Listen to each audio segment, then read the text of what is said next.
Anime. The good, the awesome, and the bad.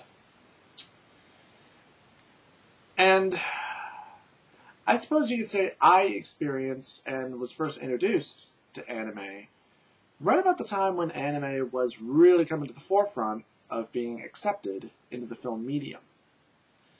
Such as, a lot of animes being released into theaters, being reviewed by top name critics, and kind of getting the credit that they deserved as being recognized as film.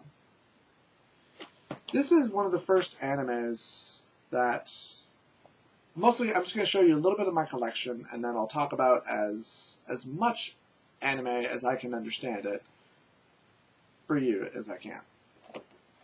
And I'm going to go through these quickly. First one, Battle Angel. I'm sure the anime is not as well perceived as the manga. I have read the manga, and I did enjoy the manga. So, reading the manga and then coming to this, there were a lot of things from the manga I would have loved to see in this. Hell, if anything, really, the anime just should have been the first manga, instead of just two different stories. But I do still enjoy it, though I can recognize a lot of the flaws. But it's not bad. And then, of course, you have Ghost in the Shell, Ninja Scroll. Ghost in the Shell, you needn't say anything more. I mean, this I believe, is the anime that really made people realize that anime doesn't and can be something different and can really explore what anime can do, particularly with characters, with story, and then with technology. And Ninja Scroll, well, Ninja Scroll's a bit simpler. It's an action movie.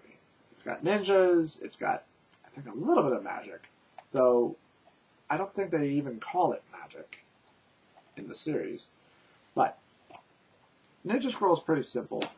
Ghost in the Shell is actually pretty complicated. It does deal with a lot of issues. It is action, but it's not obviously Ninja Scroll action, and it's certainly not Michael Bay action. And Ghost in the Shell is also one of those animes that really explores a lot of different questions, like what does it mean to be human? What does it mean to have a soul? What does it mean to be alive? And and that can often be a really interesting discussion or a topic for a film. I will admit that this is an anime that is often kind of lost on me, but then again, I am rather kind of stupid. Hey, I'm not ashamed to admit it. But nonetheless, I can certainly recognize that this is an amazing anime. I would recommend, because, a while ago, I do understand that there was a re-release, and I watched the re-release while it was on Netflix, and God, this pissed me off. I understand that they claimed that they changed, a lot of the animation into CG. That's a lie, as I'm sure anybody who has watched the re-release of Ghost in the Shell will all admit. It's just a straight-up lie. The only time they really use CG is in the beginning of the movie. And the only time they use it is when it's showing the Major. That's the only time. It's the scene at the very beginning of the anime. She's on top of the city. She strips naked, and she puts on the invisibility tech, and she goes invisible. And it's when she kills. I forget the name of the guy and his position. But they use all of the original animation that they did for every other scene, except for the Major at the beginning of the movie. So it's this bad contrast between old and flashy new. And it's just a huge distraction. And That's the only time that they do it. And then for the rest of the movie, it just goes back to all the original animation. And again, just makes you go, what the hell was the point of that? Other than to say, hey, look at this, isn't it beautiful? Look at this, look at this. No. But anyway, moving on. Then you get into, again, and I am noticing that I do have a lot of action sci-fi animes in my collection. This one I actually discovered after I first watched the series. This is MacGyver Out of Control on VHS. It's really the only format I could find it in, because I guess it's not good enough to be on DVD or Blu-ray. And this one is good. It's really good. It's about as good as the series. And I don't know if they ever did finish MacGyver series. I know that they brought it back new again, but I never saw it. I don't know if I'd want to. I mean, if it ever came up, I suppose I might. And one of these other ones I'm going to save for last. This one, I don't know if this anime is obscure or not.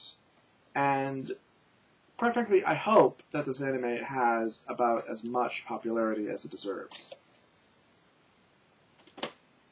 This has got to be one of my favorite animes. Now, it's not one that I watch all the time, but it is certainly one that I love. And it's an anime that just makes fun of anime. Yeah, it certainly makes fun of those different plots and tropes of anime. And it's just a lot of fun. What's sad, though, is that you'll notice this is the only existence of this anime. It only exists in 2 parts. There was never any other sequels or anything else that was ever made. I understand that it is based off of a original comic that was published in a magazine that was originally made to make fun of the sort of the Dungeons and Dragons universe, but still kind of making fun of anime. And then this just sort of took, I guess, what the comic was and then condensed it down into 2 parts. But it did a damn good job for what it is. And it's just a lot of fun. If you can find Dragon Half, I recommend that you watch it. I would recommend get the original Japanese dub with the English subtitles, because it's just funnier that way. This one, I don't know how much controversy there is behind this one, because I guess from what I understand, there were a lot of people who didn't like this one. And I did see the first, and I didn't like it. And I never did read the books.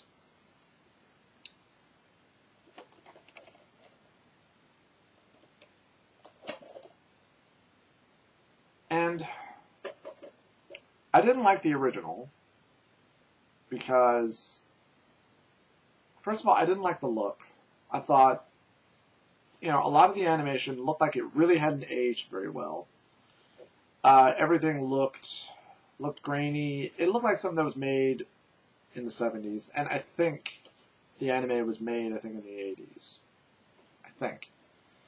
And there was some story that didn't make any sense.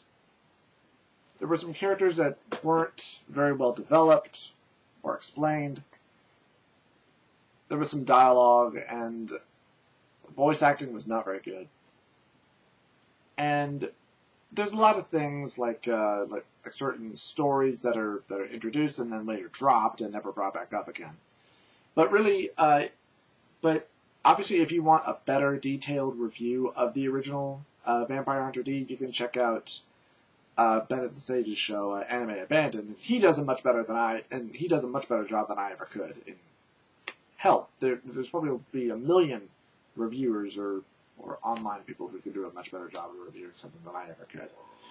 I'm a fucking amateur, for Christ's sake. Now, let's get into the bad. If you want awful, again, you can go see Sage's show.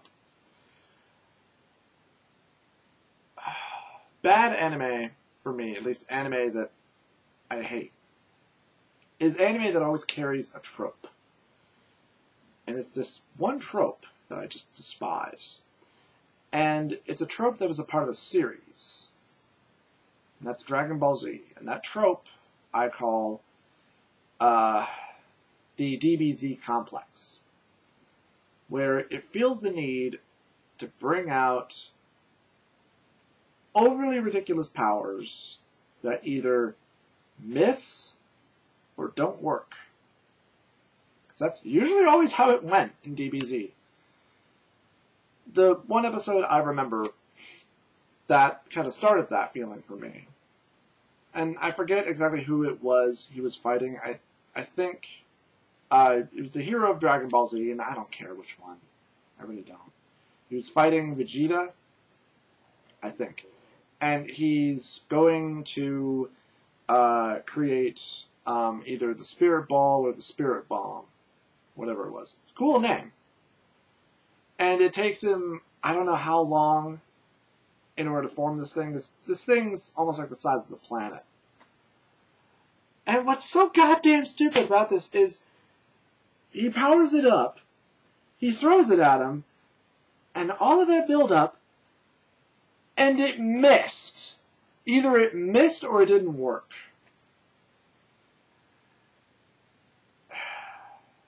And that's the sort of thing that just... all that build-up for nothing.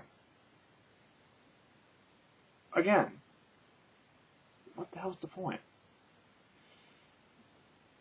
And there was an anime a while ago that was a part of Adult Swim's anime lineup that they started doing some years ago, called Bleach, that I liked when it first started. But then, like every other action anime, it decides to develop the DBZ complex, where everybody starts having to whip out ridiculous powers right out of their ass that they didn't have before. But not only that, they have to explain the power. They have to explain where it came from. They have to explain how it works and what it does. And then they use it. And then suddenly the power doesn't work because the other guy, he whips out a ridiculous power that he has to explain. He has to tell you how it works. And then he uses it. It's fucking annoying! It's not cool! Jesus Christ. That's why a lot of us don't like anime. Particularly action anime when it does that shit. And there were a small number of animes that didn't do that and didn't rely on that stupid trope. And one of them was Kei's No Stigma, but that was an anime that only lasted a few seasons. That was unfortunately because the creator died. Of course, I don't know how well received that anime was, but I liked it. It was actually good. It didn't rely on that stupid fucking trope. It would actually rely on good characters who were smart and who actually knew how to use their powers. The first time they explained to you what their powers did and how they worked, and they never once would pull out some ridiculous new power. And at least with every new episode, they always did something new. Whether it was going a bit more in depth about a character, or just trying something new. And that was really good. I really liked it for that. Because it didn't have to do the stupid shit that every other action anime thinks they have to do.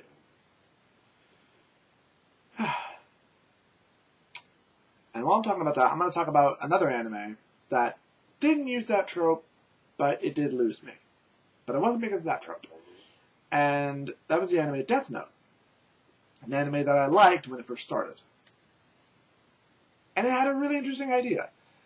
I don't think I need to explain Death Note, but I'm going to anyway. Because there's an OCD part of me that has to. This kid, he finds a notebook titled Death Note. And in the notebook, it actually explains the rules of how the Death Note works. And he uses it, and he decides that he's going to use it to kill people that deserve to die. You know, criminals and rapists and people like that.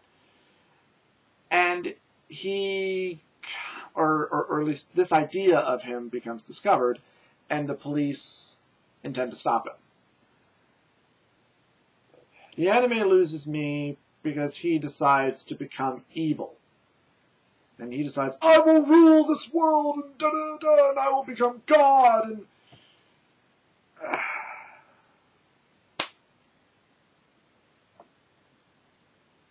Because at first, you know, you actually like the guy. He presented himself as actually a pretty good guy. Then he gets corrupted. Because, well, yeah, in a way he is God, because he can decide who lives and who dies with his death note. But I stopped liking it the minute that he decided to become completely evil. I mean, maniacally evil. So much so to the point he starts executing these ridiculous super spy plans on how he's going to kill certain people. And, wow, it gets really complicated and really weird up to that point. And he just becomes a huge asshole more and more and more as the show went on. And I did see how it ended. I'm not going to spoil anything. But it was a good anime when it started, but then it lost me. There are other animes that are still playing on Adult Swim. And I have no interest in them. I don't. I did like the new take on Full Metal Alchemist, because something I didn't know for a long time with the original series. And I did like the original series, but what I never knew was that I guess halfway through the series, the manga was never finished. And because of that, they made up their own story, and they made up their own ending, and it made no sense. Because a lot of plot lines and story and characters that were introduced were later dropped. Because the manga wasn't finished. And so they just made up their own story, and they introduced a whole bunch of plot holes, and nothing made sense. So much so that they made a movie that was meant to explain it, but it sucked. And so, but the new anime, that was more focused and more drawn from the manga, and even brings in other characters, and I thought it was really damn good. And I actually liked it. I liked it a lot more than the original series. I thought it was really damn good. And again, this is an action anime that doesn't rely on that trope. I mean, yeah, alchemy is a power, but it's a power that you know what it can do. You know they can't just whip out something new and ridiculous with it. You know they can't do that. But there are some who can do other things, but that's because, and that's explained, that they're monsters. Yeah, they can do that. They're monsters. Though I never really did get to finish the new one, but I got pretty far in length into it, and I just kept on enjoying it more and more and more as I was watching it. I would love to finish it. I'd love to own it. Anime. Anime can be, I guess, well, anime like any other subject, be it comics or movies or video games. It's another thing where, you know, it's another particular type of medium, much like anything else, that can be complicated, and it can have its fans, it can have its fanboys, and it can have people that just hate it. I don't hate anime, obviously. I mean, hell, with just some of these animes that I have in my collection, granted, it's not much of a collection, but there are also a lot of animes I would love to have in my collection. I would love to. But sometimes I just don't have I don't have the time, and I don't have the money. And there are a lot of other animes that I'm not fully aware of because I haven't seen them. But, you know, there is more anime that's being brought to us nowadays, obviously, and, well, and again, some of it's good and some of it's bad. And I also understand that there is another factor that is sometimes brought into anime, and that's usually when it's a kid's show anime. And I'll give you an example. Shows like Yu-Gi-Oh! And I know, Yu-Gi-Oh! You're bringing up a children's anime that involves cards? Really? Yeah. This is something I heard about a while ago, where, and even a friend of mine explained it, where the show was censored. There were a lot of things changed, like the Shadow Zone thing. Whenever a character is defeated in a tournament version of Yu-Gi-Oh! On the show, the person who beats them, be it Pegasus or whatever, Jesus, Pegasus, that guy had to be a child molester. I'm just saying. Oh, Yu-Gi-Oh! You've met your match, haven't you? Mm-hmm. Oh my. What can I say? I just like diddling little children. Oh my. And, yeah, and whenever somebody was defeated on that show, I banish you to the Shadow Realm! And originally, there was no Shadow Realm. It was just that the kid died. The kid who lost, he died. That's what actually happened from what I understand. And that, you know, just makes you, really? It's interesting, yeah. Yeah, and then, of course, when you also hear about a few other things about certain animes that are changed or edited, just kind of makes you wonder, well, why do that? Now, I mean, why change it? Either, I don't know, maybe because people think, well, we can make a lot more money off of this if we change it and edit it for kids. Well, hopefully we've learned by now. Well, God, who am I kidding? We haven't learned by now. I mean, hell, we're still getting these terrible, terrible kids' movies. Like Oogie Loves and... Oh God, Oogie Loves. Anyway, there you go. There's my new rant.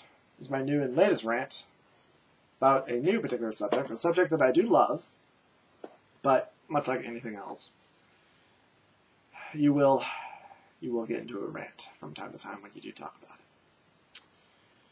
Anyway, see you guys next time.